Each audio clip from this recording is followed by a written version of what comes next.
Halo teman-teman semua, akhirnya hari ini saya memiliki kesempatan untuk berinteraksi dengan teman-teman lewat Google Classroom ya. Saya melihat di sini ada banyak sekali pertanyaan. Jadi karena syaratnya kehadiran adalah pertanyaan, maka pertanyaan-pertanyaan ini akan saya jawab secara acak dan sekaligus menunjukkan bagaimana search engine di pertemuan pertama ini coba kita operasikan di browser yang saya pakai. Saya menggunakan Firefox sama Thunderbird Mail gitu. Nah, kita coba menjawab yang pertama. Jadi Anissa Leko ini pertanyaannya masuk di tanggal 21 Oktober, hampir bersamaan semua.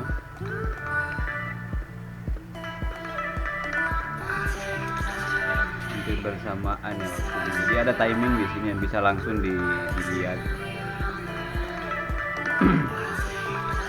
Nah, Pak, bagaimana cara berinteraksi dengan sehat dan aman, Pak? Saya pikir sekarang untuk kuliah online kita mengakses ke internet itu kurang lebih dari 24 jam. Apakah itu termasuk berinternet dengan baik, Pak? Sekian, terima kasih. Bagus sekali Anissa Leko ya. Memang saya lihat banyak orang juga yang belakangan tidurnya kurang gara-gara di tangannya itu hampir setiap saat berinteraksi dengan dalam jaringan atau yang biasa dikenal dengan daring. Nah, tidak hanya di perkuliahan, tapi dia juga berselancar kemana-mana, berselancar dengan sosial media, dengan story-story yang tayang di salah satu platform, dan banyak lagi. Nah, analoginya sederhana, Anissa ya. Taruhlah kamu pagi ini atau siang ini mau makan gitu. Di meja sudah tersedia banyak sekali pilihan makanan. Nah, kalau Anissa punya riwayat data kesehatan, misalnya taruhlah bukan Anissa ya, taruhlah orang tua yang punya jantung, gula darah, tinggi darah dan sebagainya. Lalu di sana banyak sekali makanan yang kandungannya itu bisa menyebabkan tekanan darah Anda naik atau jantung Anda bisa melemah gitu. Nah, kalau tahu itu, apakah yang akan Anissa lakukan memakannya atau tidak? Itu satu contoh gitu, yang hubungannya bisa didekatkan dengan fenomena internet yang ibarat makanan tumpah ruah. Yang kedua adalah masih makanan. Di meja makan ada begitu banyak menu tersaji dan Anissa terus makan. Pertanyaannya, saat makan, kapan Anissa akan memutuskan berhenti? Pasti saat kenyang kan, meskipun nikmat semua yang di situ, kalau sudah kekenyangan, perutnya sudah sedikit dikit, pasti akan berhenti. Seperti itu pula internet. Kalau berlebihan penggunaannya, pasti juga menyebabkan kesehatan mental dan fisik kita bermasalah. Demikian juga pada titik di mana serapan-serapan yang wajib dan berfaedah sama kita itu juga sudah harus dipertimbangkan untuk diakses. Berita-berita hoax misalnya atau berita-berita yang hanya berasal dari satu sudut pandang dan itu kita punya habis-habisan, itu tentu bisa bermasalah secara mental ataukah secara tindakan, karena kita hanya menerima satu sudut pandang. Seorang intelektual mestinya melihat satu peristiwa atau informasi dari berbagai sudut supaya memungkinkan cara kita melihat sesuatu itu bijak. Oke, Marlina May. Pertanyaan Marlina May ini sebagian besar sudah ada di slide atau materi yang saya kirim. Nah, agar bisa agak lebih terhubung dengan materi search engine, saya akan menunjukkan gitu. Kalau misalnya kata kunci dari pertanyaan ini kita bawa ke search engine Marlina, kira-kira apa yang akan kita temukan? Oh, ini sudah ada. Kita masuk ke mesin pencari di Google saja ya, yang lebih banyak. Dari pertanyaan Marlina ini, coba lihat di bagian sini, di setiap 0,54 detik orang yang mencari kosakata yang terhubung dengan pertanyaanmu itu berkisar 9.850 orang di dunia. Jadi di dalam jaringan saat ini subjek atau orang-orang ini tidak pernah berhenti mengakses. Setiap detik, setiap detakan jantung ada orang yang melakukan pencarian, baik di mesin pencari Google ataupun mesin pencari yang lain. Itu ya, Marlina ya. Pertanyaan Raihan saya sudah kasih pengantar di YouTube ini. Mudah-mudahan bisa membantu. Nanti di pertemuan-pertemuan selanjutnya yang membahas soal big data, algoritma, ataukah cara kita mendata ataukah mengindeks kita punya keyword ya di SEO, baru kita bahas.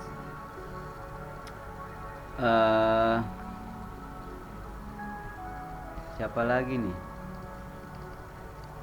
Mengapa ketika kita ingin mengakses search engine kita harus masuk ke browser? Nah, coba kita jawab pertanyaan Duanda ini. Oh, Dian Mawanda ya. Kalau namanya di Google pakai Duanda. Tok.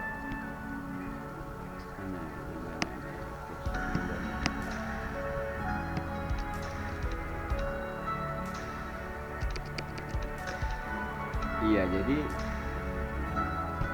kalau kita syarat utama untuk search engine itu memang harus pakai browser. Kalau nggak pakai browser, apa yang sudah terindeks di website itu bakalan nggak bisa masuk. Nah, coba kita masuk di sini. Apa contohnya dan apa fungsinya? Apa contohnya?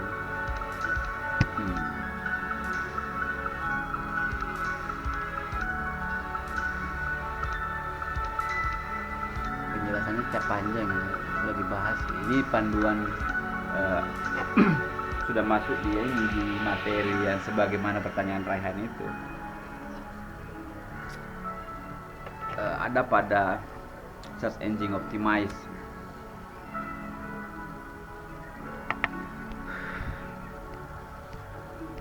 Nah, ini jadi search engine itu kan dia yang mengidentifikasi informasi di dalam database dan sesuai dengan kata kunci yang dimasukkan oleh pengguna.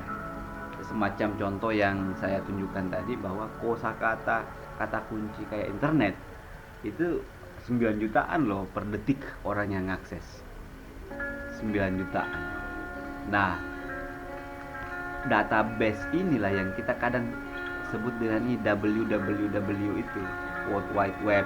Jadi jaringan yang menghubungkan apa?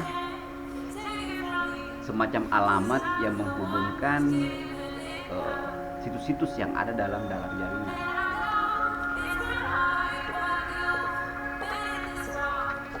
Ini kerja search engine.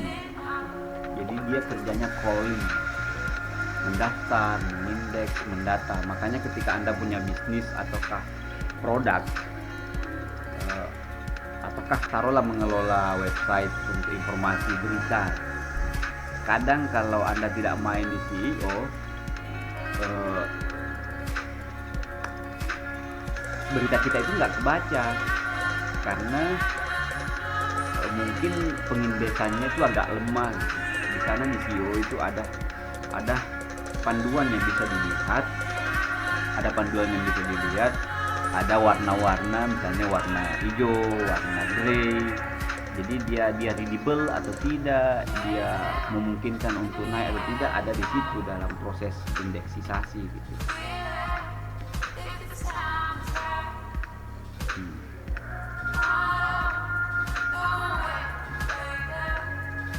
Jadi setiap hari itu lebih dari 4 miliar pencarian dilakukan di mesin pencari Google.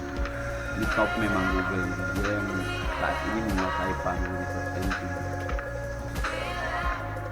Coba lihat dari total website, dari internet user, jadi email yang terkirim setiap hari itu 182.290.521. Lo bayangkan bagaimana kondisi dunia sekarang ini seperti terlipat gitu. Orang seperti bertetangga satu sama lain di jarak yang masih begitu jauh. Kalau dulu di tahun-tahun sebelumnya, kalau Anda mau bersurat ke Amerika itu mungkin butuh waktu berbulan-bulan. Sekarang hanya dengan detik dia sudah sampai.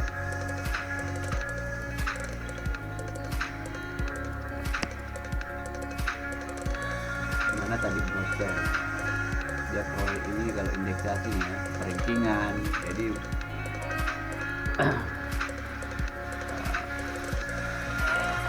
ini macam-macam search engine.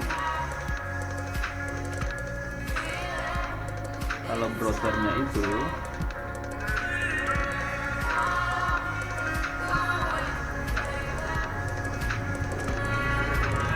ini dia.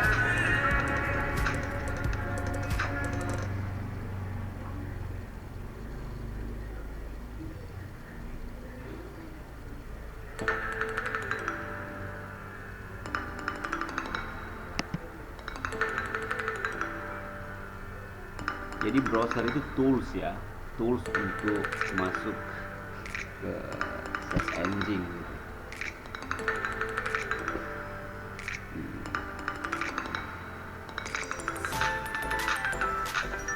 Ini selalu menjadi peringatan gitu, di setiap saat ketika kita berinteraksi dengan internet sekarang.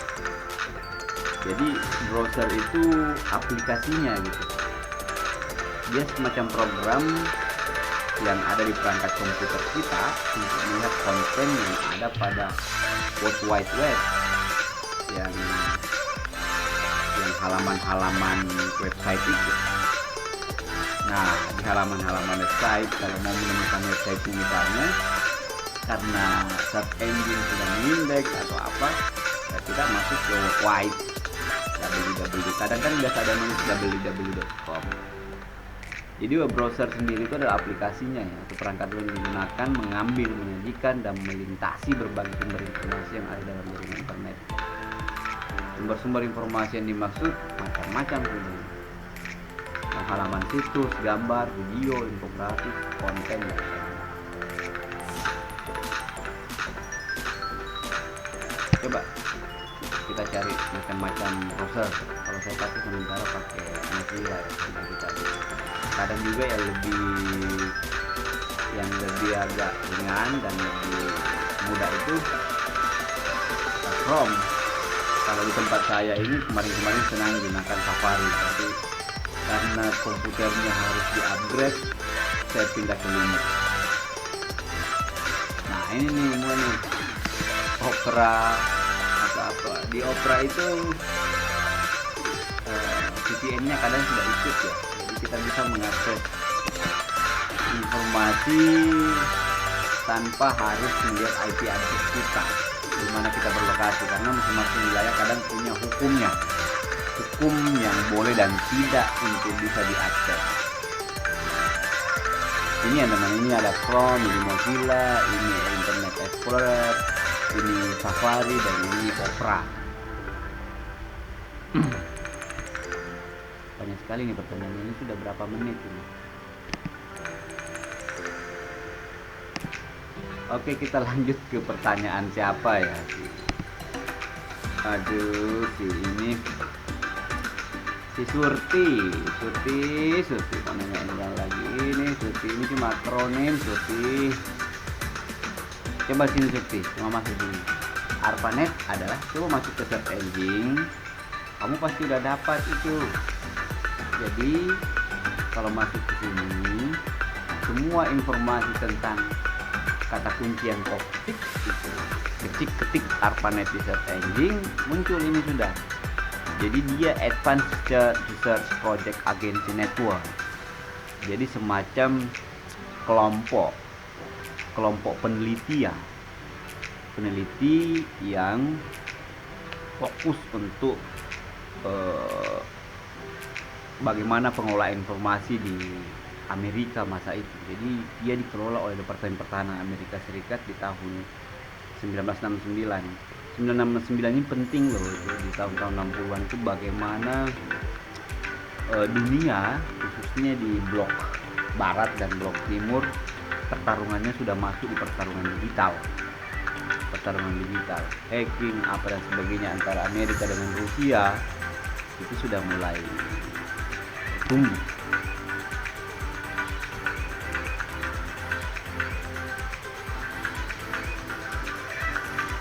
Iya dong, pertanyaan Nadia ini, apa saja manfaat dari satu perkembangan internet selain mempermudah pekerjaan manusia?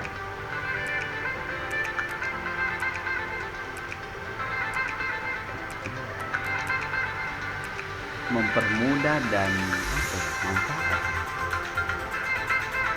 Banyak sekali manfaatnya Nadia ya. Tinggal persoalannya kita ini, apakah kita mampu memaksimalkan manfaat yang tersedia di sana. Taruhlah misalnya kemudahan dengan hadirnya search engine ini. Kehadiran search engine itu sangat memungkinkan artificial intelligence atau big data ini menggantikan otak kita. Jadi ketika otak kita sudah malas mikir gitu, inilah yang dilakukan. Masuk ke jaringan, masuk melakukan penelusuran, pencarian, klik browser, lalu masuk ke search engine, lalu bertanyalah di sana. Itu kemudahannya.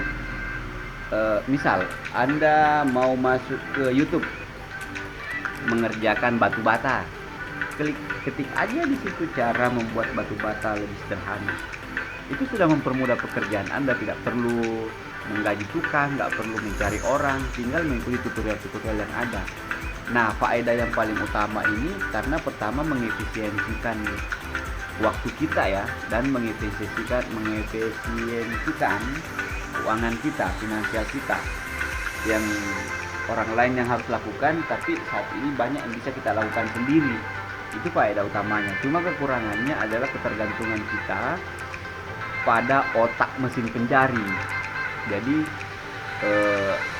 kalau kita lengah, misalnya setiap hari berselancar di sosial media, dan ketika informasi itu yang kita raih bukan hal-hal yang positif, ya resikonya juga sangat berbahaya. Aduh, laptop saya sebentar lagi lowbat. Oke, saya ingin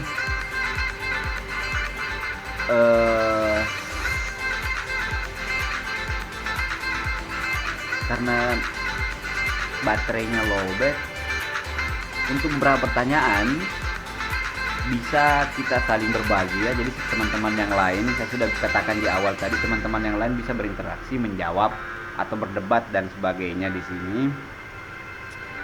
Seperti yang dilakukan oleh Vicentius Apaulo SD Harum ini inisiatifnya bagus.